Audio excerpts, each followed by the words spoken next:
Hello, my name is Elizabeth Cantalamessa. I'm a grad student in philosophy at the University of Miami. And I'm Brandon Polite. I am Associate Professor of Philosophy at Knox College. And we're going to talk about the metaphysics of sandwiches. And so it seems to me, or not really to me, but it seems to some people that there's no reason to debate the question of whether a hot dog is a sandwich because all we have to do is look at the dictionary. And that'll just settle it for us. And so why is that not a sufficient way to go? Or is that a sufficient way to go? What are we doing? Great. So I think to obviously tons of people have debated about this. There's articles about it. There's memes about it. So it seems like people really take this question to be open in a sense. It's an open question that could be answered. It's not just obviously answered. So I think to say that the answer can be found in the dictionary is to sort of misunderstand the sort of thing that's going on. So you could think of the question, is a hot dog a sandwich, as a factual question. So what is the capital of Texas? Where you would just look in a map to find that answer. But it seems like in the case of is a hot dog a sandwich, we're not really asking this factual question. We're asking something, what some philosophers call a conceptual question. We're really asking, should we count a hot dog as a sandwich?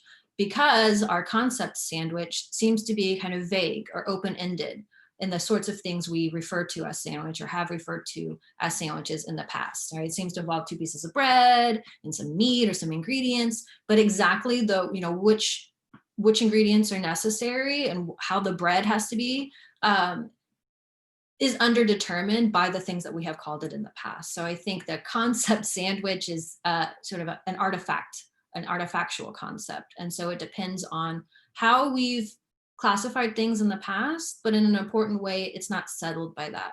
So when we're debating about whether a hot dog is a sandwich, we're really debating about how we should use the concept sandwich, how we should think about items in the world and what we're committed to when we use various terms. I might use the term sandwich thinking that it only applies to things that have distinct pieces of bread.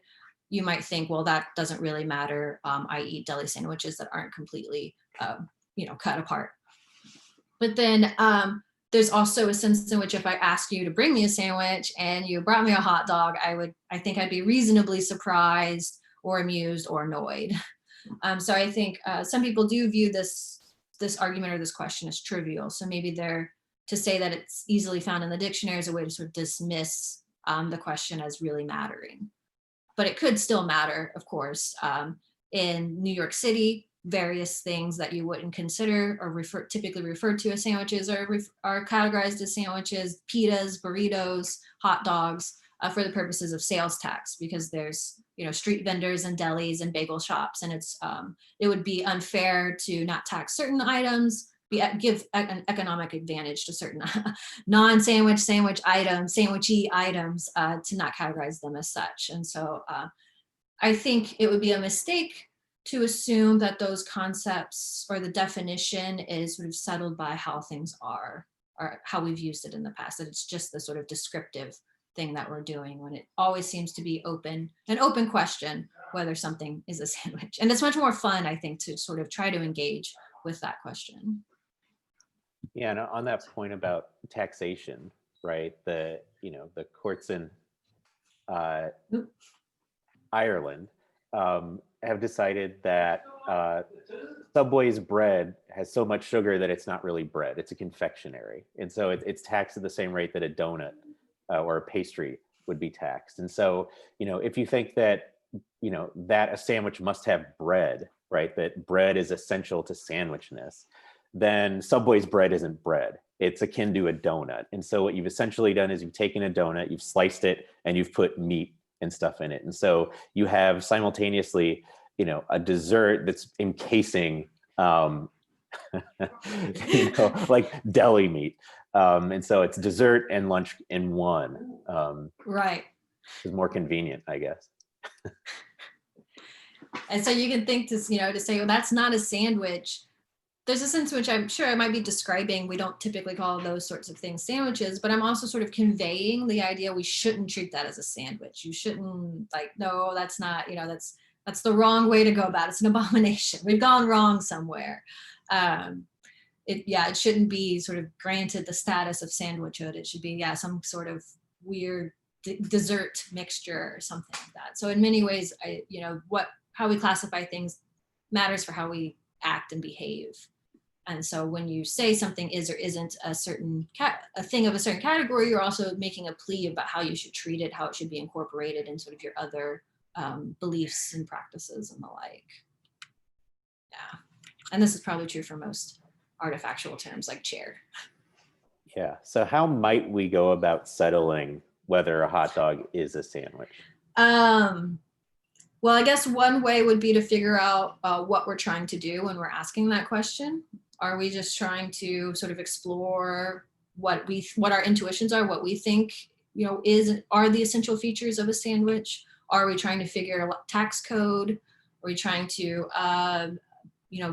make a lunch for, a group of people and what they are expecting, to be in a sandwich and things like that. So then the answer sort of depends on these contextual features and the purpose of the question in a sense. So in some cases, it might not be an answer. In other cases, we might need to come to an answer for these more practical purposes. Okay, cool. Yeah. And so, the practical issue of, if I tell a group of friends, I'll meet you tomorrow and I'll bring sandwiches. And I show up with some hot dogs, some burritos, and some ice cream sandwiches. They'll probably be concerned, disappointed, and so forth. Right. But no, I expected, pastrami on rye. I expected ham and Swiss on wheat bread or something, not ice cream and burritos, right? If we wanted burritos, we would have said burritos, or you should have said burritos, or something of that sort. But if you've thought about the question, you're better prepared to defend the fact that you brought ice cream sandwiches. But people would be, I think, reasonably concerned or worried about why you brought those particular items. At the same time, they might be open to the fact that, okay, sure, this is a sandwich in some sense. This clearly isn't what we thought you meant when you said sandwich. Yeah, that these aren't paradigm instances of sandwiches, but clearly they're sandwiches. And so I guess we can't get too mad at you. We should have been, we should have asked more questions when you said you were going to bring sandwiches. Yeah. I guess that's part of it, is sort of a hot dog is on the border. It's like a borderline case of sandwichhood. And so maybe a lot of those sort of interesting meme pervasive debates are these like borderline cases where it's just not clear. It could fall on either side. Yeah. And so again, dictionaries just aren't going to do the job. No, I think you're mistaking on what we're trying to do when we ask the question if you just look to the dictionary. That's sure one factor we can consider when we're trying to weigh what we should count as a sandwich or not, but it certainly isn't the only or the settling factor in this matter. Because again, people are aware of that when they are asking this question in the first place, or debating about this question in the first place. Yeah, and further, we can debate what the dictionary says about sandwiches. Yeah. Right. Dictionaries are wrong. They change. They are just attempts to, record what is the most common usage of various things. But they are in no way the one true meaning of what we say. Yeah. Okay, cool. So anything else about sandwiches you want to talk about? I think I got it. It's an interesting, great question, accessible question to think about the ways in which our concepts are often vague, and the things that we might think are settled by facts really aren't, and it has more to do with our reasons for preferring to categorize or classify things one way than another. Yeah, and so the sandwich question seems like a simple question, and there are lower stakes when it comes to sandwich, dealing with conceptual boundaries of sandwiches. But in other cases, there are much higher stakes, right? What is a person? Is a fetus a person? Where does personhood begin? Are animals persons? Can artificial intelligences ever be persons? Right? Exactly. And other cases besides personhood, right? Right. Whether or not something is an instance of torture, whether something is an instance of a war crime or something of that sort, that their things really matter in a way that the sandwich question is far less important, I guess. Right. Right. But still the same sort of formal features going on where, you know, it's the metaphysics are vague. We're trying to work it out. We're deciding, we're not discovering. That's a nice way I like to say. It's a matter of decision. It's not a matter of discovery.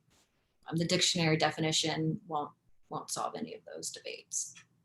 Awesome. Well, we've settled nothing about what is a sandwich or whether hot dogs are sandwiches, but I think we've gone a long way to thinking about how we should think about these sorts of things. So thank you. Thank you. It was awesome.